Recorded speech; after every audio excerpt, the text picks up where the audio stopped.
Pais amados, mais uma palavra para o meu e o seu coração. Abra sua Bíblia, por favor, livro de Atos, capítulo 2, versículo de número 42 ao versículo de número 47. E perseveravam na doutrina dos apóstolos e na comunhão e no partir do pão e nas orações. E em toda a alma havia temor e muitas maravilhas e sinais se faziam pelos apóstolos. E todos os que criam estavam juntos e tinham tudo em comum. E vendiam suas propriedades e fazendas. E repartiam com todos segundo cada um havia de mister. E, perseverando, unânimes todos os dias no templo, e partindo o pão em casa, comiam juntos com alegria e singeleza de coração. Louvando a Deus e caindo na graça de todo o povo, e todos os dias acrescentava o Senhor à igreja aqueles que haviam de salvar. Amados, aqui nós vamos começar uma pequena palavra falando da comunhão. Ou seja, ali é o início da koinonia, da comunhão, no começo da igreja, no livro de Atos. Atos significa ações da igreja. A igreja em movimento. A igreja não estava parada. Além do crescimento numérico, o derramamento do Espírito provoca outras mudanças. Amados, nós começamos a ver ali entre os crentes, nós podemos dizer, pode ser descrito por um estilo de vida pentecostal. Vamos falar de nós aqui. Ele pinta, Lucas ali escrevendo esse quadro, mostra uma comunidade viva, ativa. Tinha 4 modelos ali, vamos analisar. Os novos convertidos. Eles são crentes compromissados, que se dedicam firmemente e fielmente a tudo que é ensinado pelos apóstolos. Quem eram esses apóstolos? Os apóstolos foram testemunhas oculares do ministério de Jesus. Muito diferente de alguns apóstolos de hoje. E os ensinos provêm e organizam a fundação da igreja de Jesus. Amados, é que nós começamos a ver o quê? Jesus, ele tinha ordenado que os seus apóstolos, esses homens que estavam com ele, seus discípulos, que ele ensinasse, que se tornassem discípulos e que buscassem e fizessem discípulos. Eles cumprem a comissão lá de Mateus capítulo 28, versículo 19 e 20. Eles cumprem essa comissão, cumprem de uma forma poderosa. E estes novos crentes se entregam às palavras da verdade, que são essenciais, que são vitais de uma vida forte, de uma fé forte na palavra de Deus, naquilo que Deus tinha deixado para os seus apóstolos. E eles se mantêm fiéis ao ensino. Doutrina sólida fornece base sã para o viver cristão. Aqui é um chamamento para nós, homens de Deus. Se vós permanecerdes na minha palavra, disse Jesus, verdadeiramente sereis meus discípulos. Está lá em João 8, 31. E isto é algo que traz uma justeza para todos esses crentes, para que eles possam fazer o que Deus ensinou. Conhecer e confiar em Jesus não são atitudes abstratas para eles.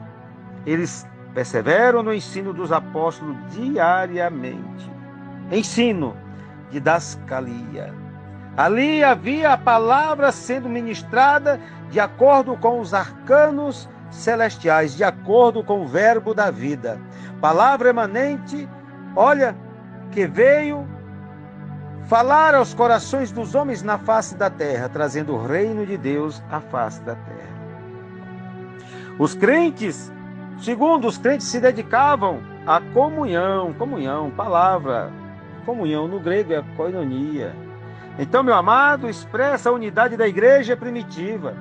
Hoje, muitas vezes, quando se fala em comunhão, fala-se do indivíduo que pensa algo e quer que todos pensem como ele. Não, isso não é comunhão. Você tem que pensar biblicamente. Se o outro está pensando algo que não é biblicamente, isso não é comunhão, isso é ignorância das Escrituras. É bom nós pegarmos essa aqui.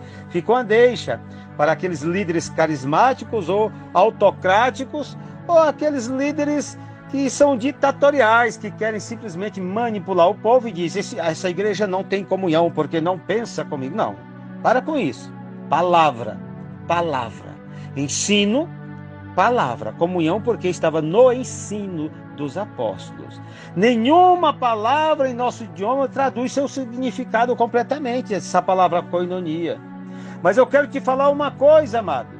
Essa comunhão envolve mais do que um espírito comunal, de comunidade, que os crentes compartilhavam uns com os outros. É uma participação comum em nível mais profundo na comunhão e comunicação espiritual que está em Cristo.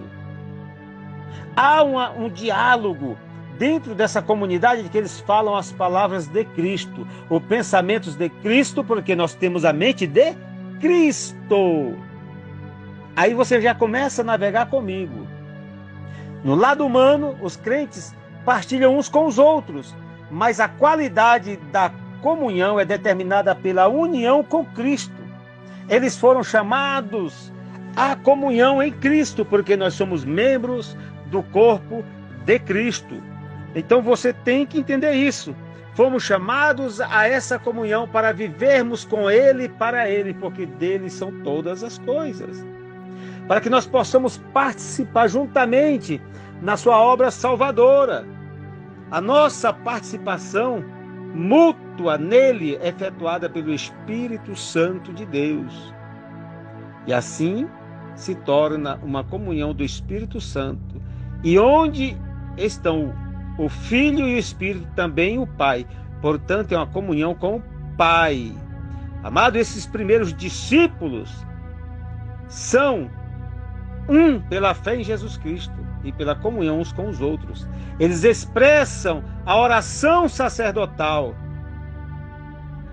Esse amor e harmonia, eles estão unidos de mente e coração. Aqui nós não estamos falando de razão, não. Mente, coração e fé. São três coisas que unem isso aqui. E a palavra de Deus, o Espírito de Deus que está neles. Você está me entendendo? Dentro dessa leitura, tem mais outra coisa, a terceira que nós podemos falar. Os novos crentes permanecem no partir do pão. É muito interessante nós observarmos essa expressão usada por Lucas. Só Lucas trabalha esta expressão partir do pão. Diz respeito às refeições comuns ou à ceia do Senhor? Amado, havia um costume judeu antigo que envolvia partir o pão com as mãos em vez de cortá-lo com uma faca. Mas o partir do pão também tem uma característica essencial da celebração da ceia do Senhor. Ali fala da união em volta da mesa, agradecendo, porque o pão, esse pão, faz simbolismo ao pão vivo que desceu do céu, que Jesus já tinha falado no Evangelho de João. E aqui nós começamos a entender e compreender que existe verdadeiramente aqui, neste momento, está envolvido aquele momento agradável de você estar tendo uma comunhão íntima com a pessoa, partindo o pão, ou seja, o que é meu é teu, o que é seu é meu. Então isso aqui é nosso. Isso aqui é o momento que todos estavam partindo o pão, se alegrando na presença do Senhor para fazer uma refeição juntos. Olha, esse significado está de uma forma assim tão maravilhosa, que ele está junto com a importância de ensino, comunhão e oração, o partir o pão. Ou seja, ninguém passava por situação adversa, um estava auxiliando o outro, dividindo, entregando-se, auxiliando o outro. Amado, aqui nós estamos falando não é de 100 pessoas, 200 pessoas, nós estamos falando de ações significativas de mais de 3.000 crentes. Assim, é altamente provável que o partir do pão se refira à observância também da ceia do Senhor, quando eles estavam reunidos para participar da ceia do Senhor, que no início da época cristã era conhecido como festa ágape. Então, meu amor, era a festa do amor. Neste momento nós começamos a ver que o próprio Cristo partiu o pão no cenáculo e ordenou aos seus discípulos a fazer o mesmo. Depois de dar graças, partiu o pão e disse: isto é meu corpo, que é partido por vós. Amados, neste momento, Deus está te chamando a ter uma íntima comunhão com Ele. Porque quando o pão e o fruto da vinha são recebidos, os crentes os veem como sinais de que o Cordeiro Imaculado de Deus foi morto. A observância dessa ceia indica a morte de Cristo, mas também nos lembra que as bênçãos de Cristo são constantes e apropriadas e vindo sobre nossas vidas, que sua força é a fonte da nossa força. Nele nós recebemos. A ceia do Senhor também nos convoca a esperar o retorno de Jesus Cristo à terra. Ele antecipa as bênçãos e alegria de modos que participaremos na ceia do Senhor, nas bodas do Cordeiro. Amado, nesse momento você começa a adorar a Deus e exaltar a Deus. Agora nós temos mais uma coisa aqui dentro desse texto, que é a quarta colocação, que nós falamos sobre devoções diárias, de oração. Crentes estavam inclinados a estarem a orar, a buscarem o Senhor. Eles tinham momentos especiais de louvor e adoração. Eles estavam orando no templo, buscando ao Senhor. Você anda um pouquinho aqui em Atos 3:1, diz: Pedro e João subiam juntos ao templo à hora da oração, a nona. Eles estavam indo orar ao Senhor, eles não perderam isso. Depois de Jesus ter ascendido aos céus, os discípulos voltaram a Jerusalém e fizeram do templo lugar de adoração. Eles observavam as horas de oração judaicas e antes do dia de Pentecostes reuniam-se em oração pelo batismo com o Espírito Santo. Atos 1:14. Estavam buscando ali na presença do Senhor. Amados, depois do derramamento do Espírito, eles continuam firmemente em oração. Assim, a oração e o louvor marcam a vida da igreja, além dos outros elementos, 3 que falamos agora há pouco. Então, esses elementos confirmam o poder e a presença do Espírito na igreja. Então, meu amado, nós precisamos entender que Cristo em nós é a esperança da glória, que nele nós vivemos, existimos e nos movemos. Então, meu amado, fica esta palavra para o seu coração, sabendo que em Cristo nós precisamos verdadeiramente estar como uma igreja em movimento. A igreja não pode parar. É uma comunhão total na pessoa de Cristo Jesus. Deus te abençoe. Pastor Eder Lima, Brasília, Distrito Federal.